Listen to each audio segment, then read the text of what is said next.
Hi welcome back to our channel Kulu and Chimmu. ഞാൻ ഇന്നൊരു crab roast recipe ആയിട്ടാണ് വന്നിരിക്കുന്നത്. അതിന് വേണ്ട ഇൻഗ്രീഡിയൻസ് എന്തൊക്കെയെന്ന് നോക്കാം. 4 വലിയ സവാള, 3 പഴുത്ത തക്കാളി, കുറച്ച് ഇഞ്ചി വെളുത്തുള്ളി ചതച്ചത്.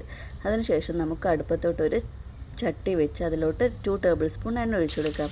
ഈ എണ്ണ ചൂടാവുന്ന ടൈമിൽ തന്നെ നമുക്ക് കട്ട് ചെയ്ത് വെച്ച സവാള ഇട്ട് കൊടുക്കാം. സവാള പെട്ടെന്ന് വഴണ്ട് കിട്ടാൻ വേണ്ടി നമുക്കതിലോട്ട് അല്പം ഉപ്പ് ചേർത്തെടുക്കാം. ഉപ്പ് ചേർത്ത് കഴിഞ്ഞാൽ സവാളയൊക്കെ പെട്ടെന്ന് വാടി കിട്ടും. അങ്ങനെ സവാളയുടെ ഒരു കളർ ചേഞ്ച് ആവും, പെട്ടെന്ന് തന്നെ ചേഞ്ച് ആയി കിട്ടും. ചേഞ്ച് ആവുന്നത് വരെ നമുക്കൊന്ന് വഴറ്റി കൊടുക്കാം. അതിനുശേഷം അതിലോട്ട് നമുക്ക് ഇഞ്ചി വെളുത്തുള്ളി ചതച്ചത് കൂടെ ആഡ് ചെയ്ത് കൊടുക്കാം. എന്നിട്ട് അതിൻ്റെ ഈ പച്ചമണം മാറുന്നത് വരെ നന്നായി വഴറ്റി കൊടുക്കാം.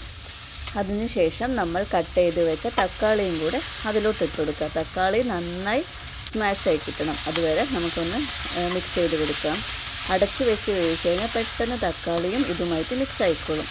അങ്ങനെ ഞാനിതാ അടച്ച് വെച്ച് വേവിച്ചിട്ടുണ്ട് കേട്ടോ. തക്കാളി ഓപ്പൺ ചെയ്ത് നോക്കുമ്പോൾ ഈ ഒരു പരുവാണ്. ആ ടൈമിൽ നമുക്ക് 2 ടീസ്പൂൺ മഞ്ഞൾപ്പൊടി, 1 ടേബിൾ സ്പൂൺ മല്ലിപ്പൊടി, 2 ടേബിൾ സ്പൂൺ മുളക് പൊടി ഇതൊക്കെ ചേർത്തിനി നന്നായി ഇതിൻ്റെ ഈ പൗഡേഴ്സിൻ്റെ ഒക്കെ പച്ചമണം വാറുന്നത് വരെ നമുക്ക് എന്ത് ചെയ്താൽ വഴറ്റി കൊടുക്കാം. എന്നാലേ അതിൻ്റെ ഒരു ആ കുത്തുന്ന സ്മെല്ല് നമുക്ക് മാറിക്കിട്ടും.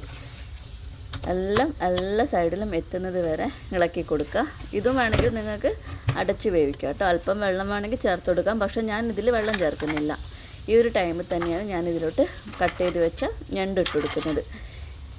കാരണം ഈ ഞണ്ടിൽ തന്നെ നമ്മൾ അടച്ച് വെച്ച് വേവിക്കുമ്പോൾ വെള്ളം വന്നിറങ്ങും. അപ്പോൾ ഈ ക്രാബ് നമ്മുടെ ഈ മസാലയിലോട്ട് മിക്സ് ആവുന്ന വിധം മൊത്തത്തിലൊന്ന് ഇളക്കി കൊടുക്കുക. എന്നിട്ട് അടച്ച് വെച്ച് വേവിക്കാം. കണ്ടോ, ഞണ്ടിൽ നിന്ന് ഇറങ്ങി വന്ന വെള്ളം നിങ്ങൾക്ക് കാണാൻ പറ്റുന്നില്ല. ഞാനൊരു തുള്ളി പോലും വെള്ളം ചേർത്തില്ല. ഇതൊക്കെ ഞണ്ടിൽ നിന്ന് വന്ന വെള്ളമാണ്.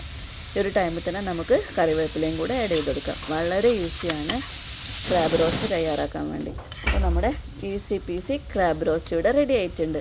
എല്ലാവർക്കും ഇഷ്ടപ്പെട്ടെന്ന് വിചാരിക്കുന്നു. പുതിയൊരു റെസിപ്പിയുമായി വരുന്നവരെ ബൈ ബൈ. വീണ്ടും കാണാം. ഈ വീഡിയോ ഇഷ്ടപ്പെട്ടാൽ ലൈക്ക് ചെയ്യുക, ഷെയർ ചെയ്യുക, സബ്സ്ക്രൈബ് ചെയ്യുക.